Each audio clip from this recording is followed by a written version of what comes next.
നമസ്കാരം.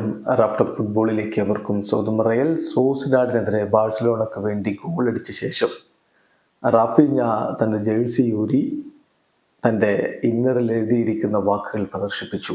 അതിൽ എഴുതിയിരുന്ന എങ്ങനെയാണ്? Pray for RS. അതെ, ബ്രസീലിലെ വലിയ രൂപത്തിലുള്ള ഫ്ലഡ് ഇപ്പോൾ നടന്നുകൊണ്ടിരിക്കുകയാണ്. ബ്രസീലിയൻ സ്റ്റേറ്റ് ആയിട്ടുള്ള റിയോ ഗ്രാൻഡെ ഡു സുള്ളിലെ ഫ്ലഡ് ഒരുപാട് ആളുകളുടെ ജനജീവിതത്തെ വലിയ രൂപത്തിൽ ബാധിച്ചിട്ടുണ്ട്.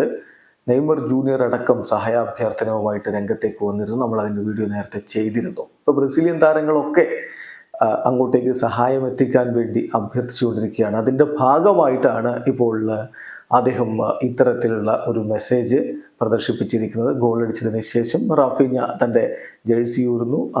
അതിൽ ഇത്തരത്തിൽ എഴുതിയിട്ടുണ്ടായിരുന്നു പ്രേ ഫോർ RS.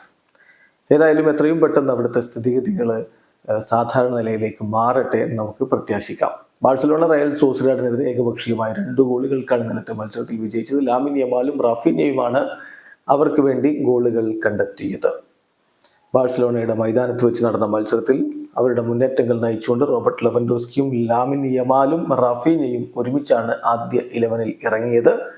കളിയുടെ 40-ാമത്തെ മിനിറ്റിൽ യമാലാണ് ബാഴ്സയുടെ ആദ്യ ഗോൾ കണ്ടെത്തുന്നത്. പിന്നീട് കളിയുടെ അവസാനത്തിൽ ലഭിച്ച പെനാൽറ്റി ഗോളാക്കി മാറ്റിക്കൊണ്ട് റാഫിഞ്ഞ സ്കോർ 2-0 എന്ന രൂപത്തിലേക്ക് മാറ്റി കംഫർട്ടബിൾ ആയിട്ടുള്ള വിജയം ബാഴ്സലോണയ്ക്ക് സമ്മാനിച്ചു. കളിയിൽ വിക്ടർ റോക്കിന് 1 മിനിറ്റ് പോലും അവസരം കൊടുത്തില്ല എന്നുള്ളത് പിന്നീട് വലിയ വിമർശനങ്ങൾക്ക് വഴിവെച്ചിട്ടുണ്ട്.